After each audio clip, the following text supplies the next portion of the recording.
Welcome to horror studio. ये कहानी मेरी दोस्त ने मुझसे शेयर की है। ये कहानी उसके कज़न की है। ये बात उन दिनों की है जब मैं 8वीं कक्षा में पढ़ता था। तब मेरी उम्र 13 की थी। उस समय मैं अपने परिवार के साथ बड़े मज़े से और मस्ती करता रहता था। मेरे परिवार में मम्मी पापा, बहन और मेरी दादी भी रहती थीं। मेरे पापा रेलवे की नौकरी करते थे, इसलिए हम लोग रेलवे के मकान में रहते थे। जब मेरे पापा रिटायर हो चुके तो हम लोग एक बड़े से बंगले में रहने चले गए। उस बंगले में मैं बहुत खुश था क्योंकि मैं पहले से ही सोच रहा था कि हमारा खुद का बड़ा घर हो। जब हम लोग घर में रहने गए तो हमें एक बेचैनी सी महसूस हो रही थी और हम रात को देर से सोते थे क्योंकि हमें डरावनी पिक्चर बहुत पसंद थी और हम देर रात तक टीवी देखते रहते थे। पिक्चर देखने के बाद हमारा बाकी का परिवार खाना खाने के थोड़ी देर के बाद सो जाता था।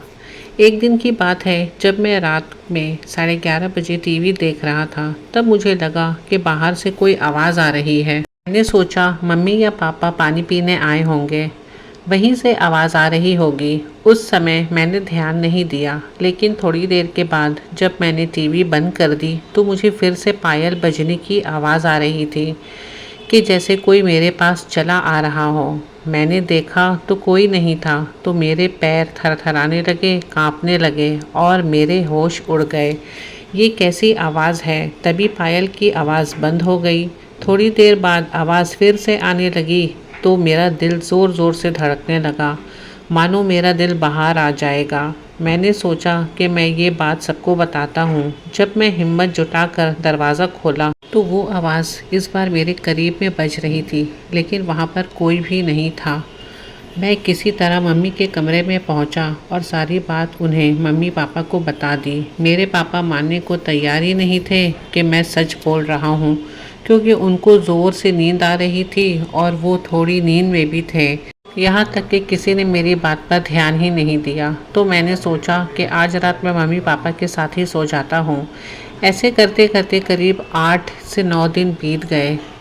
तभी वो आवाज़ फिर से आने लगी, लेकिन वो मेरे सिवाय किसी और को सुनाई ही नहीं दे रही थी। और अब तो वो आवाज़ चाहे जब आने लगती, लेकिन मेरे साथ कुछ गलत नहीं हुआ और मेरे पापा ने वो बंगला ही बदल दिया और हम लोग फ्लैट में रहने चले गए। हमारे बाद उस बंगले में हमारे जान पहचान वाले लोग रहने आ गए। उनका छोटा बेटा हमारा बड़ा अच्छा मित्र था। एक बार वो हमसे मिलने हमारे घर आया और हमसे पूछने लगा कि एक बात मैं तुमसे पूछ रहा हूँ, क्या मुझे बताओगे? सच सच बताना कि उस घर में कभी तुमने किसी की चलने की या फिर पायल बजने की आवाज़ सुनी थी? तब तो हमें पक्का यकीन हो गया कि उस घर में कुछ तो था और मैंने फिर से अपने परिवार को बताया।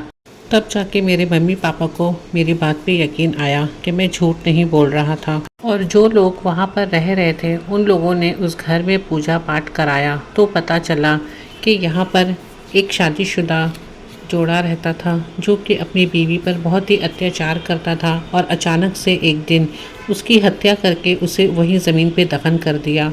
उसी औरत की आत्मा आज भी उस घर में भटकती है और वो सिर्फ नन्हे मासूम को ही दिखाई देती है, लेकिन किसी को नुकसान नहीं पहुंचाती। मेरे साथ भी जो घटना घटी थी, जो पायल की आवाज़ मुझे बार बार सुनाई देती थी, वो इन्हीं की आत्मा थी। आज मैं करीब 30 साल का हो गया हूँ, फिर भी उस घर में जाने से मेरे रोंगटे खड़े हो जाते हैं और उस घर की बात सुनकर मैं आज भी बहुत डर जाता हूँ।